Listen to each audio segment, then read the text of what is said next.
My name is Jimmy Carter, and I'm running for president. And we start this half hour with the passing of former President Jimmy Carter. Few people knew more about life inside the White House than the president's own Secret Service detail. The husband of our 3 News, Lydia Esparra, actually worked for the agency assigned to protect Carter after he left office. Lydia shares that story. Pictured here with former President Carter and his wife Rosalynn, retired Secret Service agent Greg Truhan. He was on his protective detail in Plains, Georgia from 1994 to 1998. He was very friendly. When you first get to the detail, they introduce you to him and his wife, and he has a picture of all the agents. And they memorized our names. They knew all our names. Names of every single agent on the detail. Greg says President Carter lived a simple life. They were born in Plains, and they stayed in Plains and came back after the presidency. A home hidden by some trees. Inside, just as humble as the outside. So connected to his hometown, even giving sermons every Sunday at the local church. I had to make sure I was working in work mode, but I was listening, and yeah, he did a very good job. Carter was about family, taking pictures with the agents and their spouses. That's me with the short hair, and here's Carter with Greg's parents. So that was very special. My parents got a big kick out of it. Many times around the country, you would find President Carter with Habitat for Humanity, building homes for those who need them.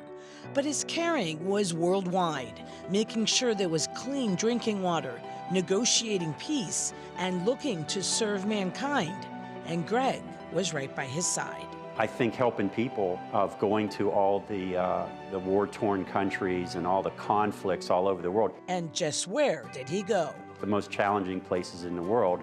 And that's where he did his work, and that brought him great satisfaction. To Haiti, where he helped negotiate the agreement to avert a U.S. invasion.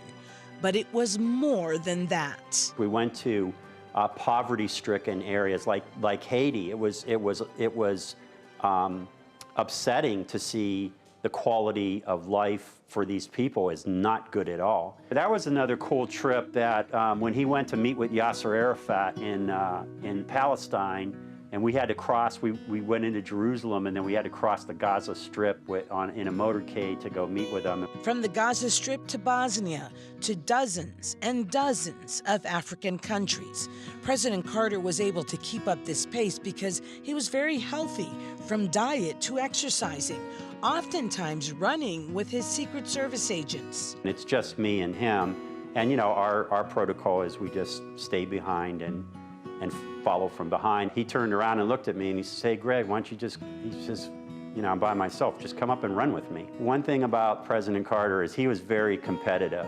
And at 75 years old, he would challenge the agents, you know, to see if they were really as fit as they were supposed to be. As we're jogging, I could tell that the pace was starting to pick up, which was fine with me.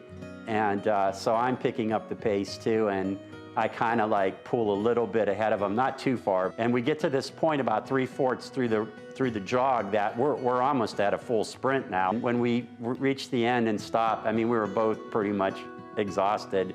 And he looked at me, high-fived me, and said, "Hey, good workout." Carter did most of the outdoor work and repairs himself. He was power washing his deck. But he had run out of gas, so Agent Truhan went and got it for him. The next day, Jimmy Carter sent him this personalized note. To Greg, with thanks for the gasoline, Jimmy. So that's pretty cool. And what was especially cool for Greg, when the Carters went on vacation, agents were allowed to bring their spouses. This time, it was a cruise to St. Croix. But when he wasn't traveling, he was always back at home in Plains, allowing agents and their families to take pictures on his famous bike.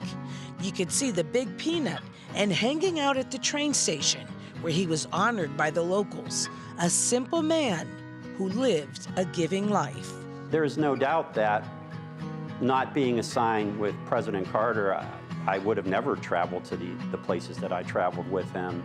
on the missions that he was on, what President Carter was doing to help the people that were suffering. He was committed to that. That was his mission. Lydia Spara, 3 News.